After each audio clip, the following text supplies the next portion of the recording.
क्या हो अगर कोई इंसान वक्त को काबू में कर ले? क्या होगा अगर भविष्य में जाने वाला व्यक्ति को भारी कीमत चुकाना पड़ जाए? डॉक्टर आदित्य मल्होत्रा, जिसने इतिहास रचने का सपना देखा, उन्होंने वह कर दिखाया जो सदियों से सिर्फ कल्पना था। एक टाइम मशीन बना डाला, लेकिन उन्होंने ऐसा किया कि पूरा अतीत और भविष्य उनके खिलाफ खड़ा हो गया। जब उन्होंने भविष्य में कदम रखा तो जो देखा उनके होश उड़ा दिए। एक फुटेज, एक खौफनाक सच, एक हत्या, और मरने वाला कोई और नहीं बल्कि वो खुद थे। अब सवाल ये नहीं कि वो मरे कैसे, सवाल ये है कि अगर वो जिंदा है तो मरा कौन? क्या उन्होंने खुद को ही मार दिया या फिर कोई और है जो उनके अतीत और भविष्य से खेल रहा है? तो इस वीडियो को पूरा देखिए, क्योंकि जो दिख रहा है वो पूरा सच नहीं है।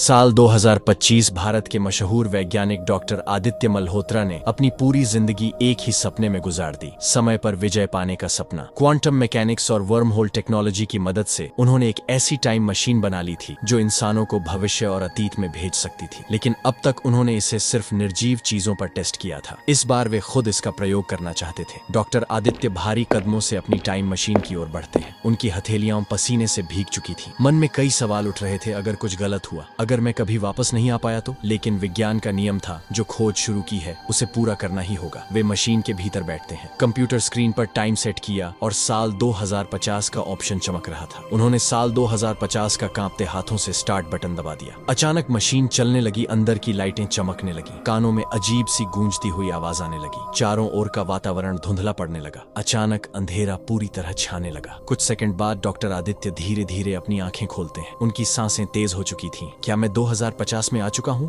उन्होंने खुद से कहा। लेकिन जैसे ही उन्होंने अपने टाइम मशीन से बाहर निकला और इधर उधर देखा, उनके पैरों तले जमीन खिसक गई। पूरा लैब वीरान पड़ा था। टाइम मशीन के टुकड़े बिखरे हुए थे। हर तरफ एक भयानक सन्नाटा था। डॉक्टर आदित्य ने टूटी अलमारी में एक सीसीटीवी कैमरा लगा देखा। किसी तरह उन्होंने फुटेज को ऑन किया और देखते ही उनका खून जम गया। स्क्रीन पर दिख रहा था कि एक अंधेरे कमरे में कोई अनजान शख्स उनकी गला पर चाकू चला रहा था। पर सबसे हैरान करने वाली बात यह थी कि जिसकी हत्या हो रही थी वो कोई और नहीं बल्कि खुद डॉक्टर आदित्य मल्होत्रा थे। डॉक्टर आदित्य मल्होत्रा ने अपने मन में सोचा, ये कैसे हो सकता है? मैं तो अभी जिंदा हूँ, उन्होंने खुद से कहा। डॉक्टर आदित्य मल्होत्रा को समझ नहीं आ रहा था कि ये सब सच में हो रहा है या कोई सपना है। उन्होंने तय किया कि वह पुलिस स्टेशन जाएगा और इस हत्या की रिपोर्ट करेगा। डॉक्टर आदित्य भागते हुए मुंबई के पुलिस स्टेशन पहुंचे। बाहर तेज बारिश हो रही थी, बिजली चमक रहा था। अंधेरी लॉकअप में हल्की हल्की रोशनी आ रही है। इंस्पेक्टर रणवीर चौहान ने अपनी कुर्सी पर बैठे थे और फाइल बंद की और ठंडी नजरों से उस आदमी को घूरा जो उनके सामने खड़ा था, डॉक्टर आदित्य मल्होत्रा। इंस्पेक्टर रणवीर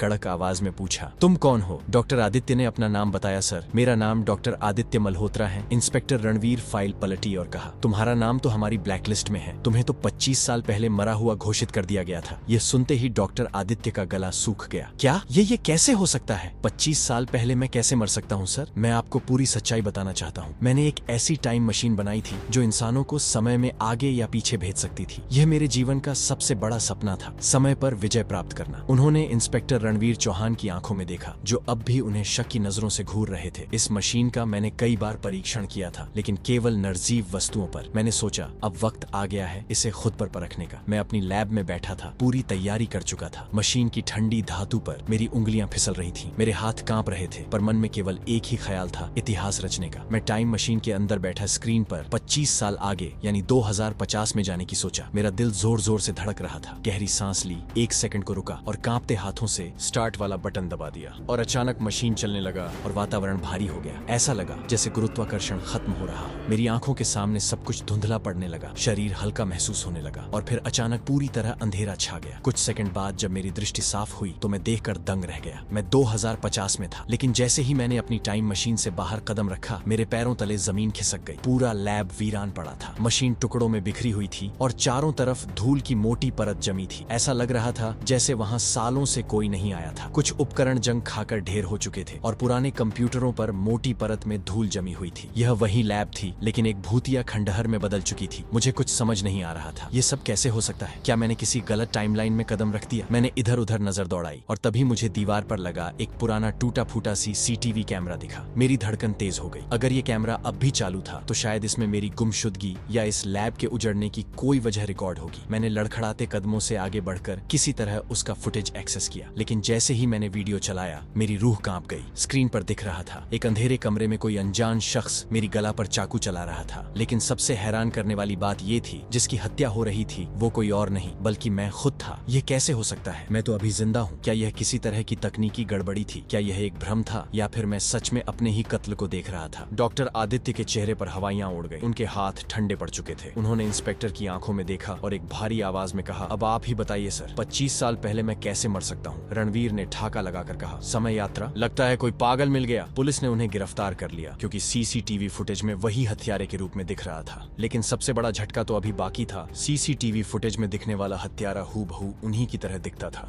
कोई उनका हमशक्ल था या फिर उन्होंने खुद को मारा। लेकिन ये कैसे संभव है? खेल अब शुरू हुआ है। पुलिस उन्हें 24 घंटे बाद कोर्ट में पेश करने वाली थी, लेकिन तभी एक गुप्त एजेंसी वहां आ गई। Time anomaly investigation bureau TAIB के हेड ने कहा, यह केस सामान्य नहीं है। यह व्यक्ति वैज्ञानिक से ज्यादा एक टाइम एनोमाली है। उन्होंने आदित्य के सामने एक मोटी फाइल रखी। उस पर लाल रंग में top secret time anomaly case लिखा था। टाइप के हेड ने गंभीर आवाज में कहा, डॉक्टर आदित्य मल्होत्रा, तुम्हारा नाम हमारी लिस्ट में पिछले 25 सालों से दर्ज है। आदित्य ने फाइल के पन्ने पलटे। उनका दिल तेजी से धड़क रहा था। दस्तावेजों में उनकी मौत का आधिकारिक रिकॉर्ड, उनके नाम से जुड़े गुप्त सरकारी दस्तावेज और उनकी खुद की पुरानी तस्वीरें थीं। कुछ तस्वीरें तो इतनी पुरानी लग रही थीं मानो वे दशकों पहले ली गई हों। उनकी सांसें तेज हो गईं। उन्होंने कांपते हाथों से फाइल बंद की और सिर झटकते हुए कहा, यह कैसे असंभव है? मैंने तो बस कुछ घंटे पहले ही टाइम ट्रैवल किया था। फिर मेरा नाम 25 साल पहले से इस लिस्ट में कैसे हो सकता है? TIB के हेड ने गहरी सांस ली और धीमी मगर ठोस आवाज में कहा, क्योंकि तुम अकेले नहीं हो जिसने टाइम ट्रैवल किया हो। यह सुनते ही आदित्य के पैरों तले जमीन खिसक गई। उनकी आंखें चौड़ी हो गईं, जैसे किसी ने उनके भीतर से सारा खून खींच लिया। हेड की आंखें सिकुड़ गईं। उनकी आवाज और रहस्यमयी हो गई हो सकता है, या शायद कोई तुमसे पहले ही तुम्हारे ही समय से खेल रहा हो। आदित्य की रीढ़ में ठंडक दौड़ गई। उनके दिमाग में सवालों का तूफान उठने लगा। अब यह सिर्फ एक वैज्ञानिक प्रयोग नहीं था, यह एक घातक खेल था। समय के साथ, अतीत और भविष्य के साथ, और शायद